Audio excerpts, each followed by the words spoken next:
Good afternoon to everyone in the land of Zoom, and welcome to the Board of Health virtual meeting on Tuesday, May 28th, scheduled for 3:30. My name is Thomas Corey. Present with me via Zoom is Michael Coughlin and Tess Curran, our agent of the board, various guests, and participants in today's meeting. Pursuant to the open meeting law, any person may make an audio or video recording of this public meeting and may transmit the meeting through any medium. Attendees are therefore advised that such recordings or transmissions are being made, whether perceived or unperceived by those present, and are deemed acknowledged and permissible. Yes, can we have a roll call? Thomas Corey, Yes. Michael Coughlin, Here. The next item of business is the approval of the minutes from the Board of Health meeting on Thursday, April 30th, 2024. Are there any additions, deletions, or corrections to be made to the minutes of the meeting as printed? To approve the minutes. I'll second. Can we have a roll call? Thomas Corey, Yes. Michael Coughlin. Yes. Okay, next we have a request for variance of keeping of chickens by Michael St. Pierre Jr., 377 Quincy Street, Fall River, 02720. And I believe Faust, you're presenting. I am, yes. So this is well, I don't know if it counts, but this is the nicest chicken coop I've ever seen. It's a work of architecture, multi-levels, and I can tell you that these are active chickens, and I couldn't quite get up to 15 when I counted, but there are no more than that. The yard is in pristine condition. It's a very nice yard. They've had these chickens for a while, didn't realize that they needed a permit. And I did get it just the last minute, and I actually got it a couple of hours ago, but didn't see it. I did get one email in support of the keeping of chickens there, but I just saw it as I was checking my email now. But you have the only other correspondence on that already, correct? Mhm. And as far as the keeping them in the property, I think the St. Pierre's can speak to that. I did address that with them. We have a couple of road chickens that seem to get out from time to time. But since you have that comment, perhaps we'd allow them to comment on what they're doing about that. Okay, Mr. St. Pierre? So the chickens are getting out on the side of the house. Hi, how are you? Oh, first of all, can you state your name and your address for the record? Hi, I'm Mike St. Pierre, and I live at 377 Quincy Street in Fall River. Now, Mr. St. Pierre, I'd feel a lot better if you weren't driving while we were having this conversation. Do you want me to speak to it, Mike? Sure. Okay, you can drive. We currently have all of the materials needed to gate off a side of the yard that currently only has chicken fencing up. I believe that's how the chickens are getting out and over. There's a small hole in the front of it. But we currently do have all the materials required to build the fence along the side of the house that doesn't have a permanent fence.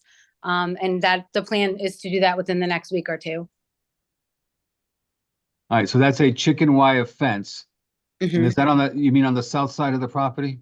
Yep, it would be on the south side. Yeah, all right. And so you're going to make that a taller fence?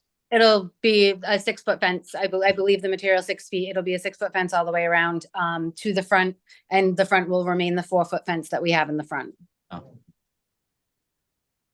So, I mean, it's about a half an acre property. It's very nice property. The coop, I've been there twice inside the yard, and the one I was looking for the escape route once I saw that letter. It's I would say close to a model property, except for that one little problem with the chickens getting out. It's a very large property. It's spotless. The coop was extremely clean, so it's almost as if you knew I was coming, which you didn't. St. Pierre's did not know I was coming when I came, but the coop was spotless, and I couldn't even smell chicken. That's pretty Okay, much. gentlemen, any questions? Did you guys go over the pest control thing before I get on? They've already submitted a copy of the pest control contract. We always insist on it, and you understand, no roosters. And your application says for 15 chickens, so that's the limit of 15 chickens. The week before Easter, you cannot raise 36 chicks, for an Easter party. That's not allowed under the rules. Is that, so we understand all that? Yep. Okay. Anything else, gentlemen? No, sounds good. Okay, can we have a motion to grant the variance? Motion to approve. Second. Can we have a roll call? Thomas Corey, Yes. Michael Coughlin, Yes. Stephen Gagliardi. Yes. Okay, thank you and good luck. And Mr. St. Pierre, you drive home safely. Thank you, gentlemen. Have a good one. Okay, Bye. next we have the request for keeping of chickens, Antonio Souza, 988 Stafford Road. Is there anyone here for?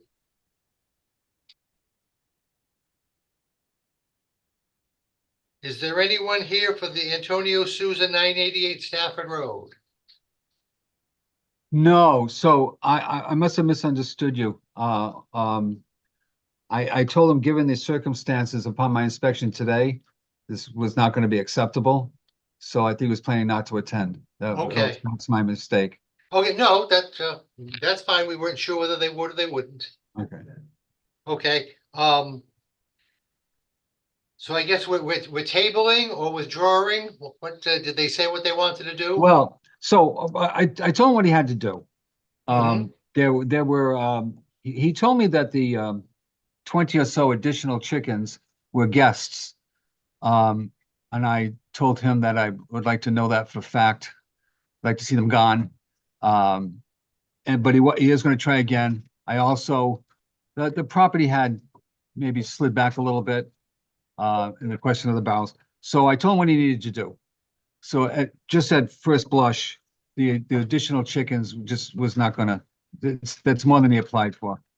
If they are indeed guests, then he can take care of that forthwith. And so I suggested that we probably be able to revisit this at the next meeting. So would a table be appropriate in that case? He has some I work to think- do, yeah. Okay, but before we do that, I just want, for the record, on this particular case, we did get 3 letters about the situation. And the only thing is I am very hesitant to enter them into the record because one of them is neither signed or an address. One of them only has an address, no signature. And the third one meets those requirements. So anyone out there in Zoom land, if you're in a butter and you get a notice, whether you're for or against, it's really important that you sign and give us your address. So I have a question about that. Yes, Because the applicant wanted to see the letters. And I said, well, I don't know if that's public record at this point. it is not public record at this point because we haven't Okay. acted on it. Right, okay. If he was here at the meeting, we would discuss them in public. But until that happens, Then it's not public, okay. then it's Because you not can make a public public record. record request, but if it's not public record, then he can't get it. All right, so he can address that hopefully next month. He'll be ready. Mhm. Okay, so can we have a motion to table?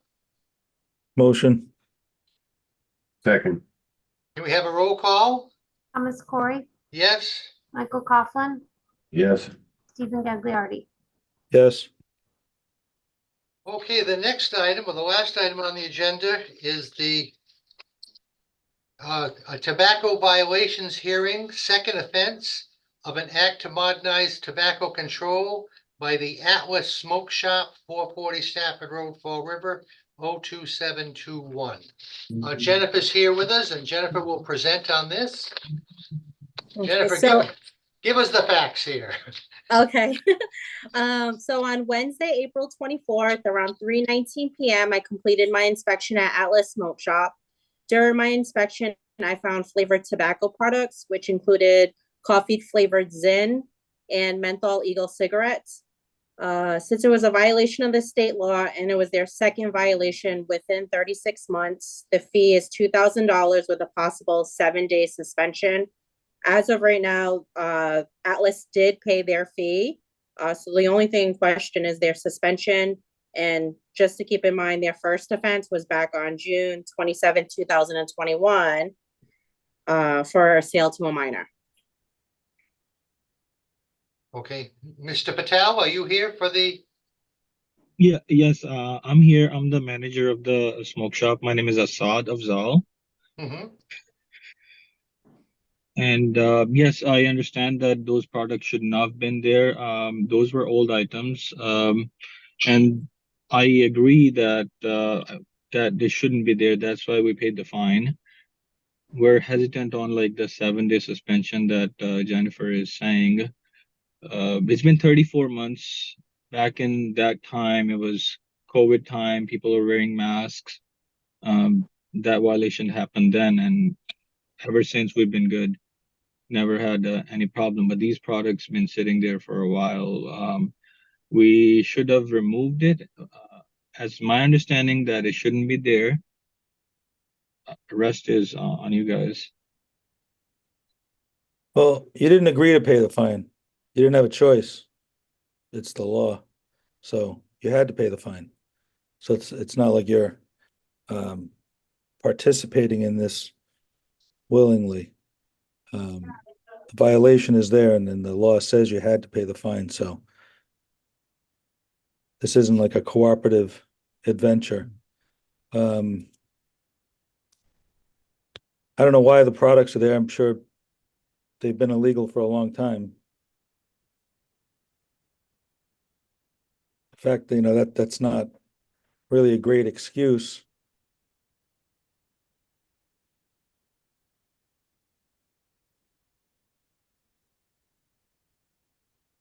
so we have the question of the suspension.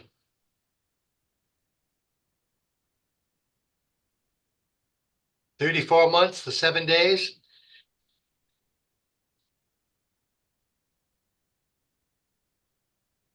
How many products were there? And Jennifer, Sorry. For this for you. So there was a few coffee flavored Zyn pouches, and I mean, when then you say there was a few, were there 3? Was there a half a dozen? Was there a dozen? I spotted about like 8 of them in the store. And for the menthol cigarettes, I spotted about 6 of them in the store. And Jennifer, can you speak to when the flavor ban went in effect? So we've had the flavor ban for a while. I'm sorry, I'm like spacing out right now.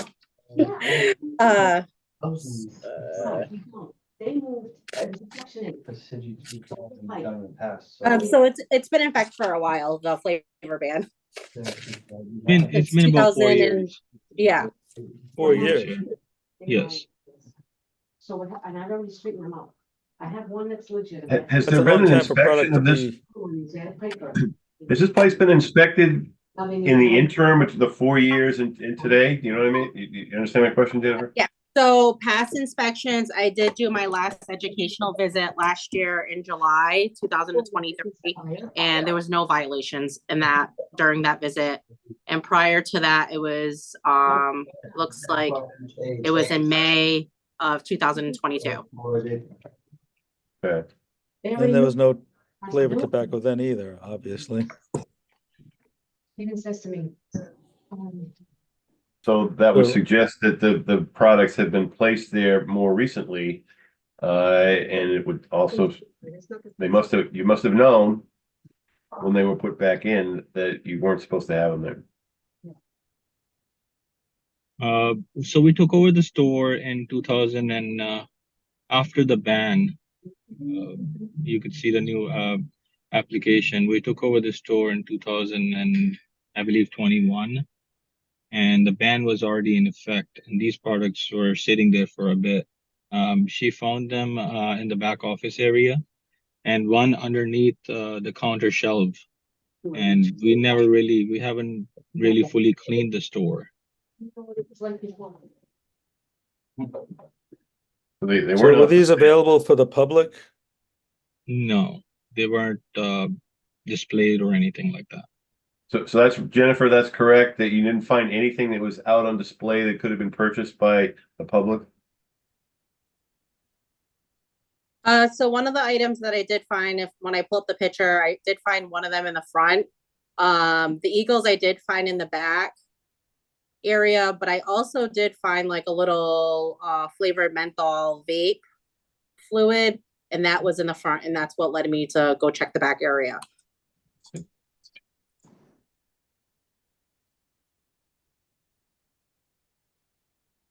When you mean the front, that means right at the register, or? It was like in the register area, like where the vape stuff was, is where I found one of the products. It looked like it was 3 years old. The Zyn pouches, I'm not really sure. It's like in a plastic container with but I think Zyn's more like a newer product that I'm starting to see in a lot of stores. So I'm not sure if it's an old product, but it is a newer product I am starting to find in a lot of stores. It's gone famous over the years recently with kids getting it in schools and stuff because nobody like it's easy to hide and stuff, but it's been out for a while. You can check it.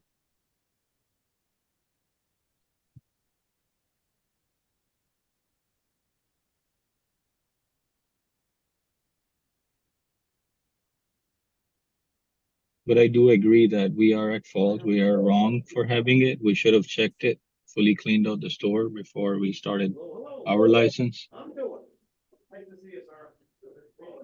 Well, especially since there was a violation.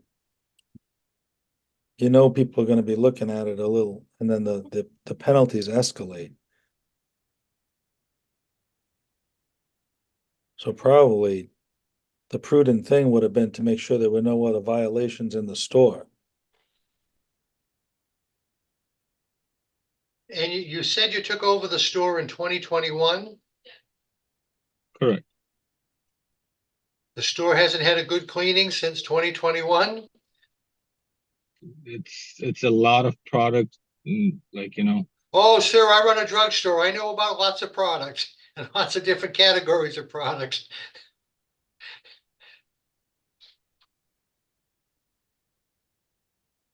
So is the suspension mandatory, or is it up to on a second offense? That would be up to the board.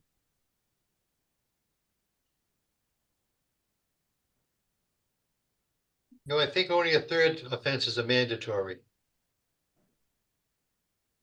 I recall that we set one aside recently. Mhm. I mean, I would be more likely to go for a suspension if it was, you know, the same offense, second, you know, selling to a minor. I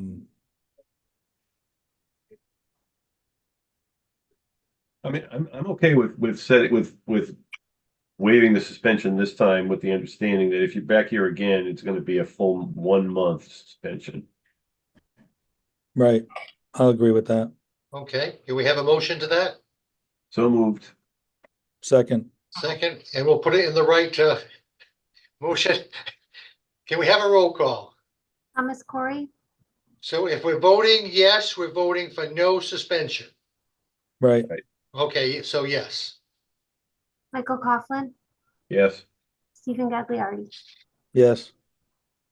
Okay, Mr. Patel, you're a lucky man today.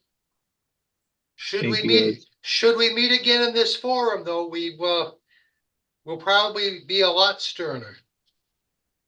Thank you. Okay, next item is the director's report. Tess, what exciting news do you have for us?